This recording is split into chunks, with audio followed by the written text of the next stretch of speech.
Salut et bienvenue à toi qui regarde cette vidéo que je fais sur Yule, qui est le solstice d'hiver. Le solstice d'hiver, c'est le jour le plus court et la nuit la plus longue.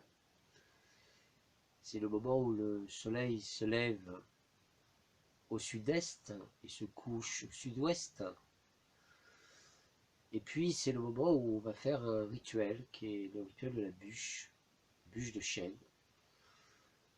Donc on va mettre des feuilles de chêne, puis on mettra du bouleau, parce que le bouleau c'est un bois qui brûle facilement. Puis il y a aussi l'idée de la déesse bouleau. Puis on rajoutera du chêne, des bûches de chêne par-dessus, pour refaire un feu. Moi j'ai déjà fait. Et ensuite les cendres de Yule vont servir, eh bien, vont servir à protéger la maison. On les mettra majoritairement au nord, puisque Yule ça représente le nord, ça représente Auriel, ça représente cette idée de l'énergie qui repart dans l'autre sens. Donc là, les énergies en Terre sont presque à l'arrêt. Elles ne sont jamais vraiment complètement à l'arrêt, mais elles sont pratiquement à l'arrêt. Elles repartent dans l'autre sens. Repartir pour initier à nouveau un printemps qui commencera à Ebok, où on aura les premiers petits bourgeons. Et donc, Yule, c'est intéressant parce que la cendre de Yule nous rappelle aussi cette idée que le carbone existe sous sa forme désorganisée, qui est la cendre, et sous sa forme organisée, qui est le diamant. Et le carbone qui est d'ailleurs constitué de 6 neutrons, 6 électrons et 6, je ne sais plus. Normalement c'est comme ça, donc ça fait 6, 6, 6, c'est la matière. Donc la bête et tout, etc. Ça fait beaucoup rire. Mais non, le diamant c'est du 6, 6, 6, le carbone et la cendre aussi. Vous voyez, donc c'est assez intéressant de se rappeler que vous avez le choix entre vibrer bas quand on vous dit quelque chose ou vibrer haut.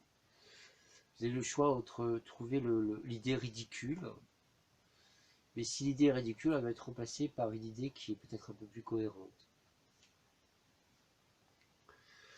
Donc moi je trouve très cohérent de parler, il y a le 1, 1, 1, le 2, 2, 2, le 3, 3, 3, le 4, 4, 4, 5, 5, 5, 6, 6, 6, 7, 7, 7, 8, 8, 8, 9, 9, 9. Pourquoi le 6, 6, 6 ce serait quelque chose spécifiquement de mauvais? Pourquoi est-ce que le nord ce serait quelque chose de mauvais? Le nord représente aussi la cristallisation. C'est Auriel, c'est la lumière de Dieu. Donc il y a des gens qui disent on ne veut pas le nord parce que le nord représente la mort. Mais la mort de nos imperfections, c'est plutôt bien, non? Je ne sais pas ce que vous en pensez. Et de toute façon, il y a un cycle où quand vous perdez par exemple une cellule, eh bien elle va pourrir. Si vous perdez de la peau, ça va pourrir, ça va nourrir les acariens, ça va être recyclé en fait. Donc le nord, c'est aussi le monde du recyclage. C'est un recyclage naturel. C'est comme ça que ça a l'air de marcher. Donc il n'y a rien de bien ou de mal là-dedans. Et ça nous rappelle aussi que Auriel nous rappelle que c'est la lumière de Dieu. Donc cette idée d'avoir finalement ce choix entre s'élever vers la lumière ou tomber dans la tombe, au choix. Dans un endroit où on ne bouge plus, un endroit apparemment où on n'a plus besoin de rien faire, où il y a cet endroit où on a plein de choses intéressantes à faire qui est ici. Et peut-être, par extension de conscience, d'autres endroits comme ça, ailleurs, où on pourrait aller d'une autre façon, ou peut-être avec des pratiques qui permettent, on peut tout imaginer, hein, je vous dis carrément, qui pourraient permettre de rendre notre corps à la physique, à la substance de l'universel, pour aller le créer ailleurs. Pourquoi pas. Mais avant tout, Yule, c'est un des 8 sabbats Et c'est partie de la tradition. C'est bien de garder les traditions, de garder les fêtes. Et après, il y a Noël. Et Noël, c'est...